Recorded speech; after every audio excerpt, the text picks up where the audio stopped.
"What did you take, Cassidy?" Nancy asked. "Did you take the doll?" "Yeah, Cassidy," Marcy said. "What's in the bag?" Cassidy held out her Artie and Aardvark backpack. She lifted the front flap and said, "Stick your hand in and see for yourself." Nancy reached into the backpack. She felt something mushy and sticky. "Ew," Nancy cried. She yanked out her hand. It was dripping with pink and white gel. "What is this stuff?" "Whipped cream and strawberry filling," Cassidy explained. "After the Artie and Aardvark show, I was hungry, so I went into the kitchen. I saw the last piece of birthday cake in the refrigerator, but I didn't take it."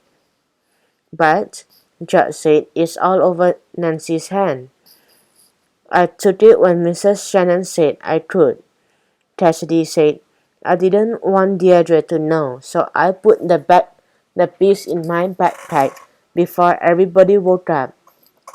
Nancy held up her drippy hand. "So that's what Cassidy had in her backpack, the last piece of birthday cake." "I can't eat it now," Cassidy said. "It's too mushy." "That's for sure," Nancy muttered. She grabbed a stack of napkins to wipe her hand. Then she, Bess, and George left the pizza parlor. "So far, Nadine and Cassidy are innocent," George said. "That means we have only one suspect left." "Trina Vanderhoof," Bess said.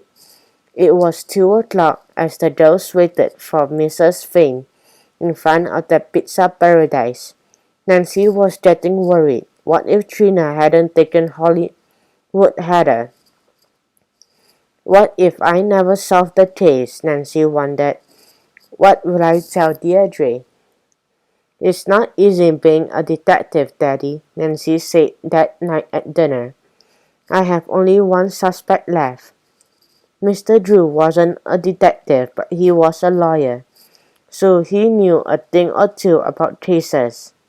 "Sometimes clues can lead to other clues, Pumpkin," Mr. Drew said as he buttered his roll. "How?" Nancy asked. Mr. Drew winked at Nancy and said, "I have a feeling you'll find out for yourself."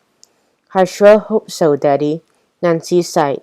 After dinner Nancy helped Hannah dry the dishes. As she dried the last glass, the phone rang.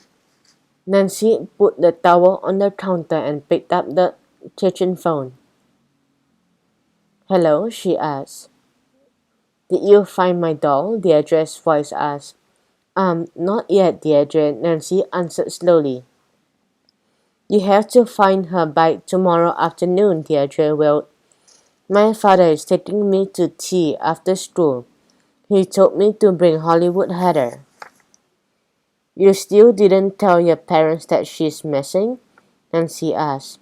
"I can't," Deirdre said. Nancy chewed her lower lip. It was already Sunday night. They would be in school the whole day on Monday. When would she work on the case? "I still have to talk to Trina," Nancy said. "Then go straight to Trina tomorrow and ask her where she hid my doll," Deirdre said. "I'll look inside her basketball bag. Just be sure to hold your nose first." "I will do my best. Do the best I can," Deirdre, Nancy promised. She could hear Deirdre groan on the other end. "First, my doll disappeared," Deirdre said. "Then my best friend, Madison, has no time for me. My life is so hard." Nancy heard a click. Deirdre hung up the phone. Nancy pressed the off button on the phone and turned around. Chocolate Chip was sitting behind her.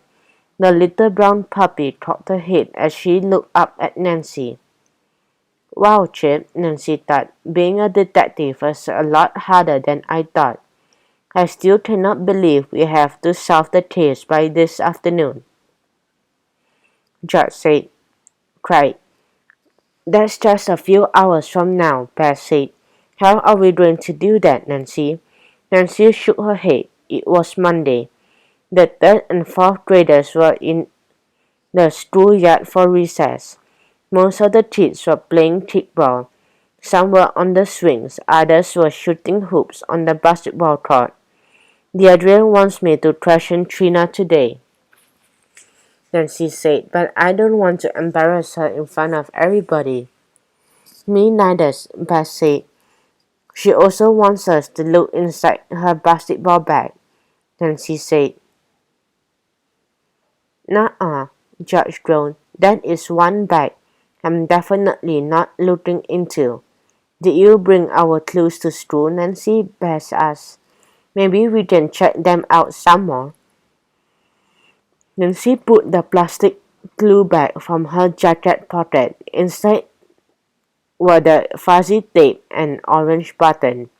My dad says the clue can lead to other clues, Nancy said, but I still don't know what he means. She dropped the bag into her pocket. Just then a basketball rolled against her foot. Nancy looked up and saw Trina standing on the basketball court. Next to her stood Nat Nicholson from fourth grade. Nancy and Nat went to the same pediatrician. They used to play in the waiting room together when they were little. Show it here, Nancy, Trina called. Yeah, Nancy, Nat called. Give it your best shot. Okay, Nancy said with a smile.